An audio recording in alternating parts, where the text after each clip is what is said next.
భూమి కేవలం 5,000తో 605 గజాల భూమిలో 630 స్క్వేర్ ఫీట్ సింప్లెక్స్ హౌస్ కేవలం 36 లక్షలు మాత్రమే. నమస్తే, నేను Keshav. Welcome to Suman TV. Andhra Pradesh రాజకీయాల్లో ఒక అలజడి వాతావరణం నెలకొంది. ఒకవైపు ఎవరు ఊహించని విధంగా తెలుగుదేశం పార్టీతో ప్రశాంత్ కిషోర్ భేటీ, మరొక వైపు ప్రత్యేక హోదా సాధన కోసమే ఒక పార్టీ ఆవిర్భావం. అలానే మరికొన్ని రాజకీయ పార్టీలు కూడా ఆంధ్రప్రదేశ్ రాజకీయాల్లో ఈసారి రంగప్రవేశం చేయబోతున్నాయి. ఇవన్నీ కలిపి ఏ దిశగా మరలనున్నాయి? జగన్మోహన్ రెడ్డి గారి వ్యూహాన్ని ఛేదించేటువంటి ప్రయత్నం ప్రత్యర్థులుగా ఉన్నటువంటి టీడీపీ, జనసేన చేయగలుగుతాయా? అలానే ఏపీకి ప్రయోజనం చేకూర్చేటువంటి నిర్ణయాలు ఈ రాజకీయ పార్టీలు ఏమైనా తీసుకోగలుగుతాయి? ఈ అంశాలపైన విశ్లేషణ చూద్దాం. ఏపీ మేధావుల ఫోరం వ్యవస్థాపక అధ్యక్షులు చలసాని శ్రీనివాస్ గారు మనతో పాటు ఉన్నారు. శ్రీనివాస్ గారు, నమస్కారం. అందరికీ నమస్కారం. ఆంధ్రప్రదేశ్ రాజకీయాలపైన మీరు ఒక సింగిల్ వర్డ్లో ఒక కామెంట్ చెప్పండి. ఎందుకంటే ఈ 2-3 రోజుల్లో చూస్తే ఒక 3-4 రాజకీయ పార్టీలకు సంబంధించినటువంటి చర్చ జరిగింది. ఎవరు ఊహించిన విధంగా ప్రశాంత్ కిషోర్ వెళ్ళి చంద్రబాబు నాయుడు గారితో భేటీ అయ్యారు. షర్మిల గారు క్రిస్మస్ గిఫ్ట్లు పంపించడం, ఇవన్నీ చాలా విచిత్రంగా ఉన్నాయి. మీరేం చెప్తారు? చిన్నప్పుడు సినిమా బళ్ళు వచ్చేయండి ఊళ్ళోకి, చూశారు కదా, కరపత్తాలు వేస్తారు. నేడే చూడండి, అద్భుతమైన హోరహారి పోరాటాలు, మా సెంటిమెంట్లతో గొప్ప చిత్రం లేదా వెండి తెరపై చూడండి అని. ఇప్పుడు ఆంధ్రప్రదేశ్లో కూడా రాజకీయాలు చాలా కాలంగా చెప్పగా ఉన్నాయి. ఒక పార్టీ అధికారంలోకి వచ్చిందా చాలా కాలం తర్వాత కక్షాది చర్యలు మీరు చూశారు. చంద్రబాబు నాయుడు గారి మీద చర్యలు అన్నీ, దానికి కొనసాగింపుగా వాళ్ళ జరుగుతున్న చర్యలు చూస్తూ ఉంటే డెఫినెట్గా స్పైస్గానే ఉంటాయి. కళ్యాణ్ బాబు గారు తన వంతు తానుగా ఫైట్ చేస్తూ ఉన్నారు. అది డెఫినెట్గా ఇప్పుడు కొత్త అంకాలు చూస్తున్నాం. కానీ విచిత్రం ఏంటంటే, ఒక డెకాయిట్, నొటేరియస్ డెకాయిట్, నేను అన్నది ప్రతిపక్ష నాయకులు ఉన్నారు. మామూలుగా బీహారీ డెకాయిట్లు మామూలుగా వేరే సంగతి, బీహార్ ఆనందం డెకాయిట్లు అని అంటాం. కానీ డెకాయిట్ కాకుండా నొటేరియస్ అంటే ఇంగ్లీష్ పద్యాలు మీరు చూసుకోండి. అత్యంత ప్రాముఖ్యత కలిగిన ఒక డేంజరస్ అలారమింగ్ నొటేరియస్ డెకాయిట్ ప్రశాంత్ కిషోర్గా అభినందించిన వాళ్ళు కాదు, ఇతర ప్రతిపక్షాలు కూడా అభినందించారు. కులాల కుమ్ములాటలతో మతాలను వాడుకునే ఒక నీచమైన కుట్రలకు అతను ఆజుడని దేశంలో అనేక మంది 2013లో మోడీ గారు వచ్చేదానికి ముందు ఆయనే స్ట్రాటజిస్ట్ అండి. ఆ తర్వాత ఆయన చేశారు. తర్వాత ఉత్తరప్రదేశ్కి వెళ్ళి కాంగ్రెస్కి చేసి బొక్కవర్లు పడ్డారు. తర్వాత మిగతా రాష్ట్రాల్లో కొంతసారి అధికారులు తీసుకోవడం జరిగింది. ఆంధ్రప్రదేశ్లో మాత్రం ఆయన కులాలతో కుమ్ములాటలతో, లేదంటే కోడికత్తితో, లేకపోతే ఇంకో హత్య కేసులను గోడ మీద దోసేయట్లు నిజంగా కనుక చేసి ఉంటే కనుక నేను అన్నాను చాలా దుర్మార్గం అది. మమతా బెనర్జీ గారు కాలు కట్టి ఎలా తీసుకొచ్చిందో చూశారు. మీరు నవ్వుతారండి, అవి లేసి నడుస్తాం కాదమ్మా, మీరు పోల్ మేనేజ్ అని చెప్తారు, వెంటనే కప్పుకుని నడవకూడదని. ఇంకా పిచ్చి ప్రజలు అనుకుని చేశారు. ప్రజలు ఇవన్నీ కూడా చంద్రబాబు నాయుడు గారు, లోకేష్ గారు కూడా కామెంట్ చేశారు కదా. ఇప్పుడు ఫైనల్గా అత్యంత అవమానకరంగా నేను అతను వారికి గవర్నీలు వాళ్ళు కామెంట్ చేస్తుంటారు. కానీ కింద క్యాడరు అసలు మీరు ఆ శబ్దాలు వింటే చెవులోంచి రక్తాలు వచ్చేస్తాయి. వాళ్ళు తిట్లు చూస్తుంటే అలాంటి వాళ్ళని మనం రానివ్వకూడదు. మళ్ళీ వచ్చి కులాలు కుమ్ములాట్లు పెడతాడు, ఇలాంటివన్నీ భయంకరంగా చేసుకొచ్చారు. ఇవాళ కొంతమంది ప్లేట్ మార్చేసి మా స్ట్రాటజీ గొప్పది, జగన్కి మానసికంగా దెబ్బ కొడతానికి తీసుకొచ్చారు. ముళ్ళును ముళ్ళుతూ తీయను కాబట్టి ఇంకో కులాలతో రాజకీయం ఆడటానికి నేను వస్తాడంట. ఏం చేయదలుచుకున్నారంటే ఆంధ్రప్రదేశ్ని ప్రజలకు సేవ చేయదలుచుకున్నారా? ప్రజలకే జగన్ గారు సగం చేసుకొచ్చారు. ఆంధ్రప్రదేశ్ ప్రజల్ని భావితరాలకు కాదు, మీరు ఉద్యమాలు. ప్రశాంత్ కిషోర్ చేసిన గాయానికి మందు మళ్ళీ ఆయనతోనే రాపిస్తారు. మందు రావుతుందో మళ్ళీ ఇంకో పెద్ద గాయం చేస్తారు ఆయన. ఒకవేళ ఆయన ఏం గాయం చేశారో నాకన్నా మీకు తెలుస్తుంది. ఒక గాయం చేశారు మనిషికి, ఈ గాయం ముందు రాసే మనిషిగా కనపట్టలేదు నాకైనా. ఆ పక్క అతనికి పెద్ద గాయం చేస్తే అతను బొబ్బలు పెడతా ఉంటే అప్పుడు ఆ గాయం కనపడతా ఉంటుంది అనమాట. మళ్ళీ అవసరమైతే తర్వాత రూటు మార్చుకుని ఈయన ఇంకా పెద్ద గాయం కత్తేసి ఇంకా పొడుస్తాడనమాట. రాజకీయాల్లో నేను అన్న ఆంధ్రప్రదేశ్కి హోదా విభజన హామీల కోసం మేము చేస్తున్న పోరాటం కానీ 2019 ముందు కంటే తర్వాత భీకరమైన పోరాటం చేస్తాం. మేజర్ మీడియా చూపించలేదు, మాకు చూపించే వాళ్ళు ధన్యవాదాలు చెప్తున్నా. ఏ రోజు ఆపలేదు. ఈ గత నెల రోజుల్లో విశాఖపట్నం నుంచి, అనంతపురం నుంచి, లేదంటే మన తిరుపతి దగ్గర నుంచి ఢిల్లీ దగ్గర ధర్నాలు, విద్యార్థి యువజన ప్రత్యేక హోదా సాధన, విద్యార్థి యువజన చేసిన మొన్న కూడా పార్లమెంట్ సమావేశాల ముందర అక్కడ రాష్ట్రంలో ఎవరన్నా మీకు తెలుసు రెస్పాన్స్ ఏంటి? రెస్పాన్స్ డెఫినెట్గా రెస్పాన్స్ ఉండబట్టే వైఎస్ఆర్ కాంగ్రెస్ పార్టీ ఎంపీలు కానీ, తెలుగుదేశం పార్టీ ఎంపీలు కానీ, ఈవెన్ మహారాష్ట్రకు సంబంధించిన Sharad Pawar doctor NCP working president Supriya Sule గారు కానీ అంతటి కలవడం జరిగింది. మిగతా అందరూ కూడా కలవడం జరిగింది. వాళ్ళు మా ధర్నా శిబిరానికి మా విద్యార్థి యువజన చేసిన ధర్నా శిబిరానికి ప్రత్యేక హోదా సాధన కోసం విభజన హామీలు మేము కూడా చెప్తాను. ప్రత్యేక హోదా ఒకటే కాదు, మేము సాధన కోసం విభజన హామీలు అన్నింటి కోసం పోరాడుతాం. దాంట్లో ప్రత్యేక హోదా ముఖ్యమైనది. అందువల్ల దీని మీద చర్చ జరగట్లేదండి రాష్ట్రం, నాకు అర్థమే కావట్లేదు. ఎందుకు లక్ష్మీనారాయణ గారు మాజీ జేడీ పార్టీ పెట్టారు, జై భారత్ వాసగిరి వెంకట లక్ష్మీనారాయణ గారు, ఆయన వెంకట లక్ష్మీనారాయణ ప్రత్యేక హోదా తీసుకురావడమే ఆయన లక్ష్యం. అదే ఆయన పార్టీ దానికోసం మీరు ఏ విధంగా చూస్తారు? ధన్యవాదాలు తెలియజేస్తున్నాను. కానీ ఆయన మా ప్రత్యేక హోదా ఉద్యమంలో ఎప్పుడు నా పాల్గొన్నా, నేను 14 అంతే ఆయన రాజీనామా చేసి వచ్చిన తర్వాత వచ్చి కూడా 5 సంవత్సరాలు దాటిపోయిందండి, ఎప్పుడు గట్టిగా పాల్గొన్న ఘటనలు చూడలేదు నేను. అయినా సంతోషం వ్యక్తం చేస్తున్నాను. జై భారత్ భీమ్ పార్టీ అని, జై భీమ్ భారత్ పార్టీ అని జడా శ్రవణ్ కుమార్ గారు జస్టిస్ గారు వారు పెట్టారు. అది చాలా ప్రజల్లో కూడా తీసుకెళ్ళి ఏర్పాటు చేశారు. జై భారత్ జనసేన పార్టీ అని డాక్టర్ విశ్వం గారు, ఆయన అది కూడా రిజిస్టర్ అయింది. అది దాంట్లో తర్వాత ఇంకో చాలా పార్టీలు. జై తెలుగు పార్టీ అని జొన్నవిత్తుల రామలింగేశ్వర గారు పార్టీ. అదే మా ఏంటంటే వీళ్ళు భారత్లకు వెళ్ళిపోతున్నారు. జై తెలుగు, జై ఆంధ్రప్రదేశ్, సరే అది జై తెలుగు సేన, ఇంకోటి తెలుగు సేన పార్టీ, సత్యారెడ్డి గారు ఢిల్లీలో ఇన్ని పార్టీలు చేశారు. ఇన్ని పార్టీలు ఎలక్షన్స్ ముందర సినిమా కూడా తీశారు ఆయన విశాఖ కోసం, గద్దర్ గారు నటించిన ఆఖరి సినిమా విశాఖ కోసం. ఓకే, వీళ్ళందరూ ఎట్లా ఉందంటే నా బాధ నేను చెప్తున్నాను, అందులో వీరాభిమానులకు బాధ కలిగిన చోటు, కానీ గుండె లోతుల్లోంచి ఆంధ్ర తెలుగు జాతి బాగుండాలని గుండె లోతుల్లో స్వతంత్ర వ్యక్తిత్వంతో ఆలోచించి ఎవరి గుండె లోతుల్లో తడున్నా సరే నేను చెప్పిన మాట గమనించండి. ఓ పక్కన యాక్సిడెంట్ అయింది, భావితరాలు దెబ్బతిండేటట్టున్నాయి, కొట్టుకుంటున్నారు. వాళ్ళకి శ్వాస కావాలంటే కనీసం ఏదో ఈ హామీలు నెత్తి మీద పోసే ఇవన్నీ ఏమవుతుందండి ముందల, వాళ్ళకి ఆక్సిజన్ పెట్టి శ్వాస కావాలని ఏం చెప్పలేదు. గౌరవ ప్రతిపక్ష నాయకుడు చంద్రబాబు నాయుడు గారు, గౌరవ ముఖ్యమంత్రి జగన్మోహన్ రెడ్డి గారు, పవర్ స్టార్ కళ్యాణ్ బాబు గారు పాచిపోయిన లడ్డులు ఇచ్చారు. భావితరాలు బాగుండాలంటే విభజన హామీలు అమలు కావాలి, ఇండస్ట్రీస్ రావాలి, ఎవడొచ్చినా ఏమని చేసి వచ్చేది ఇక్కడ 5-10%, అది వస్తే తప్ప లాభం లేదని చెప్పి మొత్తుకున్నారు. శ్వాస నాడి ఇవన్నీ చెప్పారు. ఆ నాడి అక్కడ పడి కొనుక్కుని భావితరాలు అక్కడ కొనుక్కుని గిలగిలా కొట్టుకుంటుంటే దాని గురించి మాట్లాడతాం అనేసి టైక్ మన ఒక్కొక్క పార్టీ దాని గురించి విమర్శలు. ఆ ముందర ఆయన పట్టించుకోండి అంటే దాని గురించి కాదు, బూతుల మీద ఒకళ్ళు మాటలు, బూతులపై ఛాయ్ మీరు పెట్టలేదు సంతోషం, ఛాయ్పై బూతులపై చర్చలు. ఒక మనిషి ఆయనకి ఆక్సిజన్ ఇవ్వండి అయ్యా బాబు అంటే మేము ఇస్తానికి అందరూ తయారు, అందరూ మాత్రం పూర్తి ఉపమానం మార్చి చెప్తున్నారు, శాఖాహారులు, వాసన కూడా పడిన శాఖాహారులు. కానీ ఆ గంపలో ఉన్న రొయ్యలని పడేశారంట. అందరూ పోరాడుతున్నానన్నారు, సోది ఎక్కువ మంది. ప్రధాన రాజకీయ పార్టీలు విభజన హామీల గురించి మాట్లాడకుండా ఎన్నికల హామీలు మాత్రమే మాట్లాడుతున్నాయి. ప్రజలు ఏ విధంగా ఎవరి వైపు ఉండేటువంటి అవకాశం ఉంది? మీరు ఎక్కువ జనంలో తిరుగుతూ ఉంటారు. ఇప్పుడు బంగారు కత్త, వెండి కత్త, లేకపోతే ఇత్తడి కత్త, ఏ దాంతో గొంతు కోసుకోవాలని ప్రజల ముందు పెడితే ఏం చేస్తారండి? ఏం చేస్తారు చెప్పండి. ఎందుకు ఇప్పుడు మరి జేడీ లక్ష్మీనారాయణ గారు పార్టీ పెట్టారు, ప్రజలు ఆయన వెనక ర్యాలీ అయ్యే అవకాశం. వెంకట లక్ష్మీనారాయణ గారు పార్టీ పెడితే ఆయన చేసిన ఉద్యమం ఏంటి చెప్పండి నాకు. జగన్ గారిని లోపలేశారు, గాలి జనార్దన్ గారిని లోపలేశారు. ఆయన ముందు 20 మంది జేడీలు వచ్చారు, తర్వాత 10 మంది జేడీలు వచ్చారు. ఎవరన్నా మీడియాకి వచ్చి మాట్లాడారా? రాష్ట్రం కోసం నేను ప్రయత్నం చేస్తాన్నారు ఆయన, ఏదో కొంత రైతుల మీద శుద్ధి ఉండొచ్చు. ఏం చేశారు రాష్ట్రం కోసం? విశాఖ కోసం కామెడీ చేశారా? కామెడీయా? సుప్రీంకోర్టులో కేసు నడిపిస్తున్నారు, కామెడీయా? హైకోర్టులో కాదని చెప్తున్నాను, కామెడీయా? ఏం చేశారు? ఉత్తర భారతీయ జనతా పార్టీ నమ్మద్రోహం చేస్తే నిలదీరు, మాట్లాడరు. విశాఖ ఉక్కు కోసం మోడీ గారు వస్తే మమ్మల్ని అందరిని అరెస్ట్ చేసి లోపల పడేస్తే 24 గంటల లోపు చూపించి నానా ఇబ్బందులు పెడితే కనీసం ఖండించడానికి నోరు రాదండి. ఒక కామెడీ అని అన్నా, ఆయన వ్యక్తిగత గౌరవం ఆయన మీద ఉంటుంది, అంతవరకు నేను అబ్సల్యూట్గా రావాలని కోరుకున్నాను ఒకప్పుడు. కానీ ఏం చేశారు? ఒక కంపెనీ తెగించి 100 రూపాయలు ప్రతి ఒక్కళ్ళు కట్టాలంట. చిన్న ఆంధ్రప్రదేశ్ తెలంగాణలో కూడా 5 ఏళ్ళు దాటినాళ్ళు అంత పాపులేషన్ ఉంటారు, లెక్క వేసుకుంటే 100 రూపాయలు కట్టాలి. కడితే ఆ టెంపరీగా దాని లాస్ ఏదో 6 నెలలుగా అయిపోతుంది. మళ్ళీ కట్టమంటారా పక్కన మహారాష్ట్ర వాళ్ళని? దానికి ఎలా చేయాలో ఆలోచన లేదండి. క్యాప్టివ్ మైన్స్ ఇవ్వాలి విశాఖపట్నం స్టీల్ ప్లాంట్కి, తక్షణమే కేటాయించాలి. అంబానీ ఆదాయాని గారికి పక్కన పెట్టించి. రెండోది, కేంద్రంలో ఇన్ని లక్షల కోట్లు రుణమాఫీ చేసి, రుణమాఫీ కాదు 14%, 13% వడ్డీయా? మా సామాన్యులు కానీ 9%, సామాన్యులు కాదు అంబానీ గారు 9% వడ్డీకి ఇస్తున్నారు బ్యాంకులు. అది తీసేస్తే అద్భుతంగా ఆ ప్లాంట్ నడుస్తుంది. స్పెషాలిటీ స్టీల్ యాడ్ చేస్తే ఇంకొక 7,000 కోట్లు పెట్టి బ్రహ్మాండంగా ప్రపంచంలో తలమానికి ఉంటుందని మా స్టాండ్. అది పచ్చి రాజకీయం చేసే వాళ్ళ స్టాండ్ వేరే ఉండొచ్చు. అక్కడ వాళ్ళని పిలవండి, ఆ కార్మికుల్ని 100 రూపాయలకి ఆక్షన్ వేస్తారంట. ఆ కంపెనీ కూడా తెలిసి మిత్రులు మంచి వ్యక్తి. బిడ్డింగ్ వేశారు కదా, ఎవరితో బిడ్డింగ్ అండి? ఆ కంపెనీ 2 లక్షల కోట్ల కంపెనీకి 5 కోట్ల కంపెనీతో బిడ్డింగ్ వేస్తారా?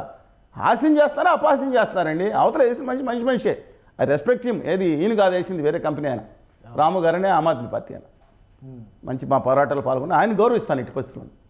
కానీ 5 కోట్ల కంపెనీతో తెలియదు నాకు ఎంత. ఇప్పుడు ఆంధ్రప్రదేశ్ అవసరాలు రాజకీయ పార్టీలు ఇస్తున్నటువంటి ఎన్నికల హామీలు, ఈ గత 10 రోజులుగా జరిగినటువంటి పరిణామాలు, అంటే పార్టీలు పుట్టడం కావచ్చు, వీరిపైన వారు వారిపైన వీరు ఎత్తుగడలు వేసుకునేటువంటి కార్యక్రమం కావచ్చు, వీటన్నింటినీ చూస్తే ఈసారి అయినా కానీ ఆంధ్రప్రదేశ్ అవసరాలకు తగ్గట్టుగా ఆంధ్రప్రదేశ్ ప్రజలు ఓటు వేసేటువంటి వాతావరణం ఉందా? లేదండి.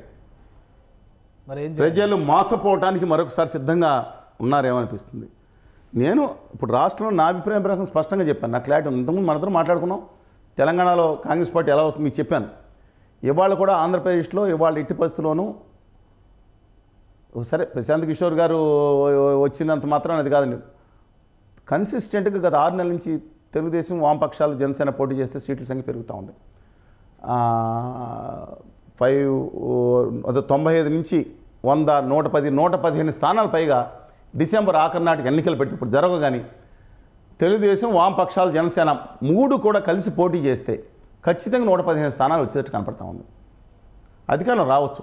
కానీ నేను అంటున్నాను, ఎవరన్నా మీరు 175 స్థానాల్లో 115 ఈ 3 పార్టీలు కలిసి పోటీ చేస్తే ఖచ్చితంగా వస్తాయని అనిపిస్తుంది. ఇవాళ పాలిటిక్స్ డైనమిక్గా ఉండొచ్చు.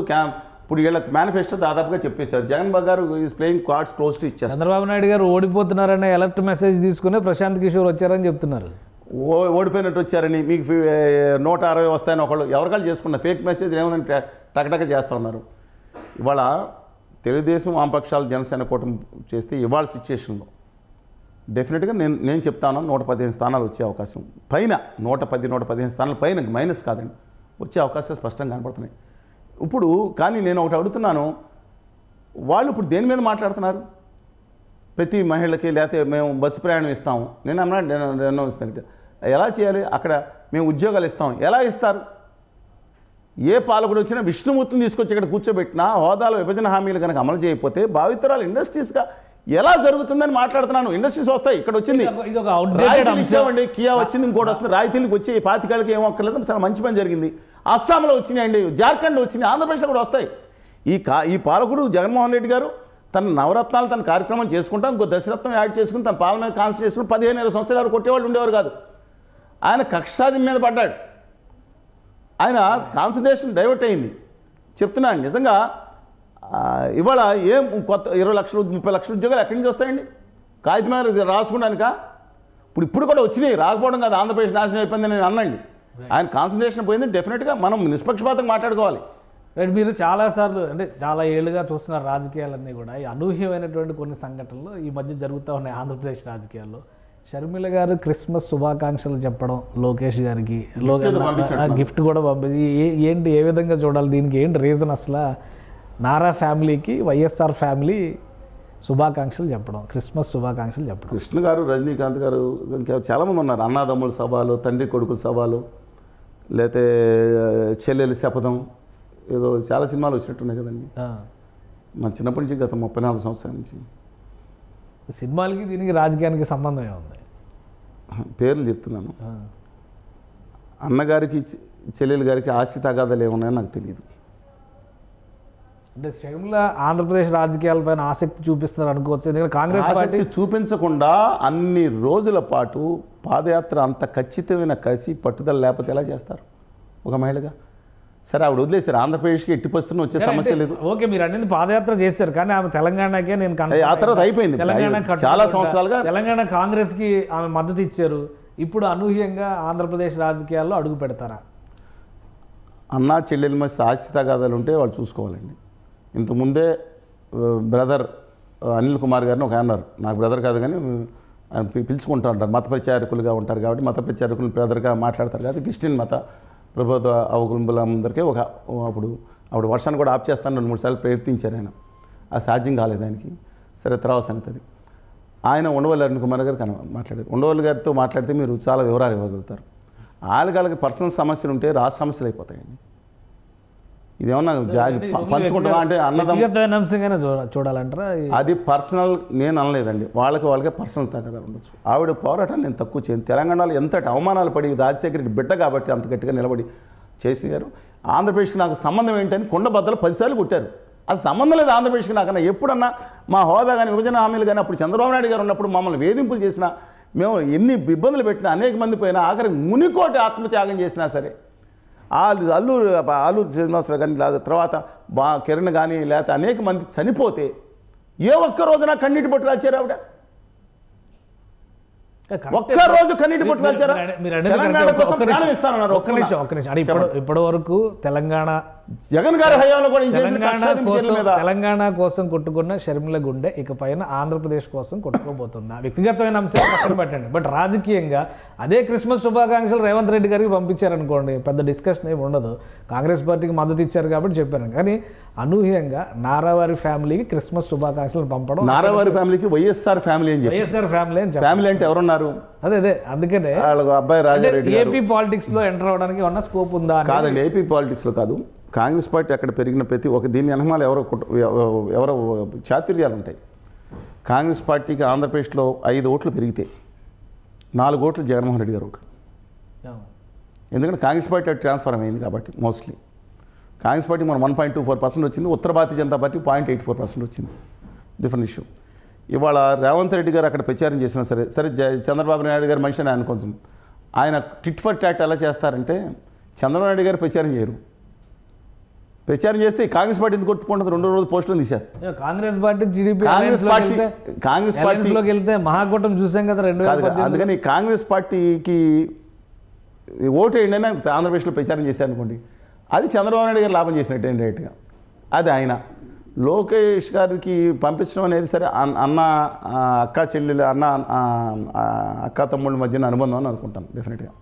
కానీ ఇంతకుముందు ఎక్కడా లేని అనుబంధం, కొత్త అనుబంధం వచ్చింది. మీకు అర్థమైంది కదండి. ఇది డెఫినెట్గా జగన్ గారికి మానసికంగా దెబ్బ. ఎక్కడ దెబ్బ కొట్టాలో ఎక్కడ అన్ని తెలిసినంతగా బహుశా ఇంకెవరికి తెలిసిపోయి ఉండొచ్చు. అత్తగారు కొట్టిందని కాకుండా తోడుకోడలు తెప్పిందని చాలా బాధపడతారంట. మీకు తెలుసు కదండి. సిచ్యుయేషన్ ఇవాళ జగన్ గారి నైతిక స్థైర్యాన్ని దెబ్బతీసే చర్య ఇది. వాళ్ళకి పర్సనల్ ఇష్యూ. జగన్ గారికి దగ్గరగా ఉన్న వాళ్ళందరినీ, ఒక ప్రశాంత్ కిషోర్ కావచ్చు, షర్మిల కావచ్చు, వీళ్ళందరినీ టీడీపీ దగ్గర చేసుకునేటువంటి ప్రయత్నం లేదా దగ్గరగా ఉన్నారని చూపించేటువంటి ప్రయత్నం చేస్తుంది అనుకోవచ్చా? షర్మిల గారిని దగ్గర చేసుకోవడానికి చంద్రబాబు నాయుడు గారు చూస్తారని నేను అనుకోను, లోకేష్ గారు చూస్తారని అనుకోను. రాజకీయంగా టెంపరీ. ఎందుకంటే వారు చంద్రబాబు నాయుడు గారిని ఏ విధంగా విమర్శించారో ఆ రోజు జగన్ గారు జైల్లో వెళ్తున్నప్పుడు మనుషులు అనేవాళ్ళు ఎవరు మర్చిపోరు. అంటే రాజకీయ నాయకులు మర్చిపోవచ్చు, వాళ్ళకి ఎలాగైనా స్వార్థం పదవుల కోసం ఏమైనా చేయడానికి సిద్ధపడతారు, పక్కన పెట్టండి. అంటే జ్ఞాపశక్తి తక్కువే ఉండొచ్చు. చంద్రబాబు నాయుడు గారిని లేకపోతే వాళ్ళ పార్టీ వాళ్ళని అమ్మాలి బూతులు తిట్టినాళ్ళు, నికృష్టంగా కులం పెట్టి తిట్టినాళ్ళు, అమరావతిని చాలా భయంకరంగా నేను చెప్పలేని పదాలతో తిట్టినవాళ్ళు వాళ్ళు చంద్రబాబు నాయుడు గారి పక్కన ఉద్యమ నాయకుల కింద ఒకళ్ళిద్దరు కనపడతా ఉంటే వాళ్ళ కాళ్ళు కడిగి పాదాలు కాళ్ళకి నెత్తి మీద జల్లుకునే బ్యాచ్ ఉంటారు. జగన్మోహన్ రెడ్డి గారిని కూడా వాళ్ళ అమ్మగారు అసెంబ్లీలో తిరిగి ఎన్నికైనప్పుడు సందర్భంలో ఆ రోజు మంత్రిగా ఉన్న వాళ్ళు ఏ విధంగా అసభ్యంగా కాకపోవచ్చు ఎలా కామెంట్ చేశారు. అసెంబ్లీలో జరిగిన ఆన్ రికార్డు ఉంది. వాళ్ళ మంత్రివర్గం ఉన్నారు. మీరు ఇప్పుడు ఆంధ్రప్రదేశ్లో ఉన్నటువంటి రాజకీయాల్లో షర్మిల గారు కాంగ్రెస్ పార్టీ నాయకత్వంలో కీలక పాత్ర పోషించే అవకాశం ఉందంట. అది ఆస్తిగాదాల మీద ఆధారపడి మనలో చెప్తాం. మీరే దూరం ఏపీ పాలిటిక్స్ కి పంపిస్తారని చెప్తారు. సెటిల్ అయితే అలరండి. నాకు అనిపించిన అభిప్రాయం అది. అన్న చెల్లి ఆస్తి తగదాలు పనిచేసుకున్నారు కానీ ఆస్తిని పదవులు పంచుకుంటే ఎందుకు వస్తారు? ఆవిడ నిజంగా ఆస్తిని పదవులు పంచుకుంటే తెలంగాణకు వచ్చేవారా? మీరు చెప్పండి, గుండె మీద చేసుకుని చెప్పండి. Let us be honest. So ఆవిడ పోరాటం తక్కువ చేయట్లేదు. కానీ ఏపీ పాలిటిక్స్ లో ఇంకొక 2 నెలల్లోనే ఎన్నికలు, ఫిబ్రవరి 2వ వారంలోనే నోటిఫికేషన్ వెలువడే అవకాశం ఉంది అంట. అవునండి. ఈలోగా మీరు చెప్పినటువంటి విభజన హామీలు కానీ ప్రత్యేక హోదా కానీ ఇవి ప్రధాన రాజకీయ పార్టీలు అసలు ఎజెండాగా తీసుకునేటువంటి అవకాశం ఉందా? క్రితంసారి ఎన్నికల్లో అలాగా చేయటం జరిగిన ఆకర్షణలో ఎత్తుకు పై ఎత్తు కోసం పచ్చి స్వార్థం కోసం వాడుకున్నారు. ఇవాళ పెద్ద పెద్ద బహిరంగ సభలో 2 నాయకులు మాట్లాడతా 3 నాయకులు అవతరాలు చేయలేదు, మీరేం చేశారు దెబ్బతింది, అవతరాల మీద తోసుకుంటానికి ఇది ఆడుకుంటానికి ప్రజల వాళ్ళ గాయాలతో ఆడుకుంటానికి ఉపయోగపడేలా కనపడుతుందండి. మేము ఏ రోజు మాట మార్చలేదు, మడం తిప్పలేదు. మాలాంటి వాళ్ళ పోరాటం ఢిల్లీలో ఏం చేసామో మాకు తెలుసు. కేంద్ర మంత్రులు ఎంతమంది కలిసామండి అంటే ఉద్యమంతో పాటు కేంద్ర మంత్రులు కావాలి, ఇంకోళ్ళతో మాట్లాడించుకోవాలి, కాగితాలు ఇవ్వాలి, అనుకూలంతా ఫైల్ పెట్టి చెప్తాను. ఏదన్నా రాష్ట్రానికి ఎంతో కొంత వచ్చింది. మేము నష్టపోయి ఉండొచ్చు జీవితంలో. ఇవాళ కూడా మేము కాడి పడగాం. ప్రత్యేక హోదాని 10 సంవత్సరాలు లోపే జరగాలనే దిక్కుమాలిన ఒక సన్నాసి బ్యాచ్ బయలుదేరి ప్రచారం చేస్తున్నారు. కామన్ సెన్సెస్ ఫెలోస్ వాళ్ళు. హోదాకి 10 సంవత్సరాల్లోనే ఇవ్వాలనేది ఎక్కడా లేదండి. తెలంగాణ రాష్ట్రం 2 సంవత్సరాలు ఇవ్వాలని రాసి ఉంటుందా? విభజన హామీలు అమలు చేయడానికి టైం లిమిట్ ఏం లేదు. వాళ్ళు చదువుకోకుండా మాట్లాడే అజ్ఞానులు అంధకారాలతో కొట్టుమిట్టాడే మినుగురు పురుగులు అంటాడు. అప్పుడప్పుడు క్షమిస్తాం, అప్పుడప్పుడు పైకి మెరుగుతూ ఉంటారు. ఈశాన్య రాష్ట్రాలు ఇంకా అనేక రాష్ట్రాలకు హోదాలో వచ్చిన ఇన్సెంటివ్స్ అవుతున్నాయి. ఆ గుజరాత్కి ఇచ్చేసారి ఇన్సెంటివ్స్ ఇవ్వలేదంటే ఆంధ్రప్రదేశ్లో యువకులు యువశక్తి మీరు చూపిస్తారండి. దమ్మున్న యువశక్తి ఉన్నారు. ఏ పార్టీలో వాళ్ళ ఈ భావోద్వేగాలు పెంచి బూతులు పెట్టి అటు ఇటు అటాచ్ చేస్తారు. కానీ ఒక్కొక్కరు ఇండస్ట్రీ పెట్టుకుని ఒక్కొక్కరు 5,000 మంది 3,000 మందికి ఇచ్చే కెపాసిటీ ఉన్నారు. వేలాది మంది ఉన్నారు, లక్షలాది దిగుతున్నారు. వాళ్ళకి అండగా నిలబడతానని చెప్పట్లేదు వీళ్ళు. ఫిష్ పంచుతాను అన్నారు. ఫిష్ పట్టడం ఎలా నేర్పిస్తానో దాన్ని ప్రాసెస్ చేసి ఎక్స్పోర్ట్ చేస్తాను నేర్పిస్తానని ఎవరు మాట్లాడట్లేదు. ఎందుకని మాట్లాడట్లేదు? వాళ్ళని ఒకప్పుడు అన్నారు ఉచిత పథకాలు ఇస్తున్నారు. వాళ్ళ శ్రీలంక చేశారు, వెనిజులా చేసేసారు. నాశనం అయిపోయింది ఈ పథకాల వల్ల అని తిట్టిన వాళ్ళు 3 రెట్లు ఎక్కువ పెంచుతానని ఒకళ్ళు, 10 రెట్లు ఎక్కువ పెంచుతాను ఇంకొక నాయకుడు అంటున్నారు. నాకేమో అర్థం కావట్లేదు కేశవ్ గారు. ఇదంతా ప్రజల భావోద్వేగాల్లో పెంచి పెట్టేసి అధికారం కోసం రావడానికి, అధికారం నిలబెట్టుకోవడానికి చేస్తున్నారు తప్పితే నేను I having lot of respect towards Chandrababu Naidu గారు, కళ్యాణ్ బాబు గారు, జగన్మోహన్ రెడ్డి గారు, రాష్ట్రంలో ముఖ్య నాయకులు. కాన్సన్ట్రేషన్ పదవి మీద ఉన్న కాన్సన్ట్రేషన్ ప్రజలకు అంటే చేయాలని లోపల ఉంది. కనీసం ఆంధ్రప్రదేశ్ జరుగుతున్న దాని మీద తెలుగు వాళ్ళ ఆత్మగౌరవం నిలబెట్టాలని మీద లేకుండా ముగ్గురు తీసుకెళ్ళి కేంద్రంలో ఉన్న గుమా వ్యాపారుల దగ్గర, ఉత్తర భారతీయ పాదుషాల దగ్గర తాకట్టు పెడుతుంటే గుండె గాయపడిన ఆంధ్ర వాళ్ళు ఎవరు ఉంటారండి.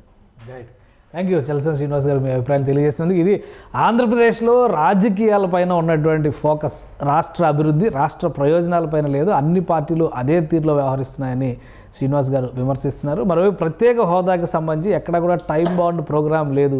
ఇప్పటికైనా ప్రధాన రాజకీయ పార్టీలు గొంతెత్తితే రాష్ట్రానికి ప్రయోజనం కలుగుతుందని ఆయన చెప్తున్నారు. ఇది స్పెషల్ డిస్కషన్. Keep watching.